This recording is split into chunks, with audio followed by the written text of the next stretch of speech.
ایک عورت جو ہوتی ہے نا، وہ جو نسلیں ہوتی ہیں ان کو سنوار بھی سکتی ہے اور ان کو تباہ بھی کر سکتی ہے۔ ایک عورت کے ہاتھ میں اتنی بڑی طاقت اللہ تعالیٰ نے دی ہے، وہ چاہے تو آنے والی نسلوں کو سنوار سکتی ہے، اور اگر وہ چاہے تو آنے والی نسلوں کو بگاڑ بھی سکتی ہے۔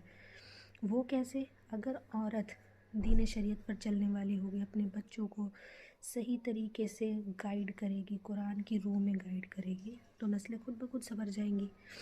اگر وہی عورت فحش کی طرف جائے گی، عیاشی کی طرف جائے گی، گھر میں جو ہوگا وہ ننگا پن چلے گا، چھوٹے چھوٹے کپڑے پہننے، بچوں کو کسی چیز پر روک ٹوک نہیں ہوگی، صحیح غلط انہیں نہیں سمجھایا جائے گا، تو آنے والی نسلیں جو ہیں وہ تباہ ہو جائیں گی۔ اور ہم اگر آج کے ٹائم میں دیکھیں تو آج کی جو یوتھ ہے وہ بہت زیادہ بگڑتی چلی جا رہی ہے۔ بہت کم ہی ایسی بچے ہوں گے جو نماز پڑھنے کے لیے ٹائم سے مسجدوں میں جاتے ہوں گے، یا پھر جو گھر میں رہ رہی بچیاں ہیں وہ وقت سے 5 وقت کی نماز پڑھتی ہوں گی۔ کیوں؟ یہ کمی کس کی ہے؟ یہ ان بچوں کی کمی نہیں ہے، یہ ان کے والدین کی کمی ہے۔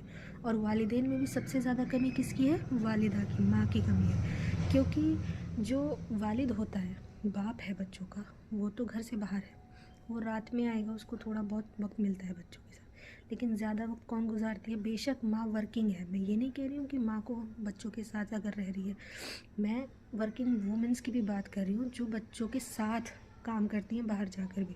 تو بچہ رہتا تو انہی کے ساتھ ہے نا جب وہ بچپن میں ہے، اور وہ جو بچپن کا وقت ہوتا ہے اسی میں ہی ایک ماں جو ہے اپنے بچے کو سنوار سکتی ہے یا اپنے بچے کو بگاڑ سکتی ہے۔ تو ہمیں کیا کرنا ہے؟ ہمیں اپنے آنے والی نسلوں کو برباد ہونے سے بچانا ہے، ہمیں ان کو برباد نہیں کرنا ہے، ہمیں ان کی زندگی، آنے والی زندگی کو سنوارنا ہے۔ اور یہ ہم عورتوں کی، ہم ماؤں کے ہاتھ میں ہے۔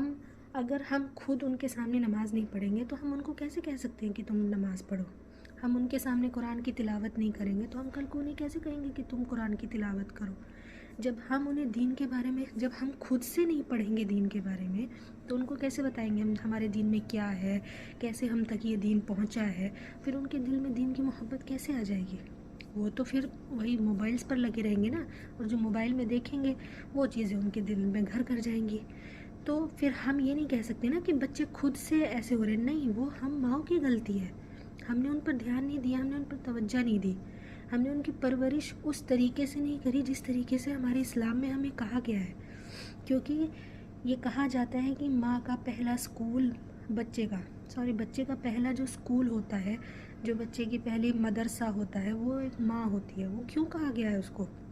ماں کو اتنا بڑا درجہ کہ ماں کے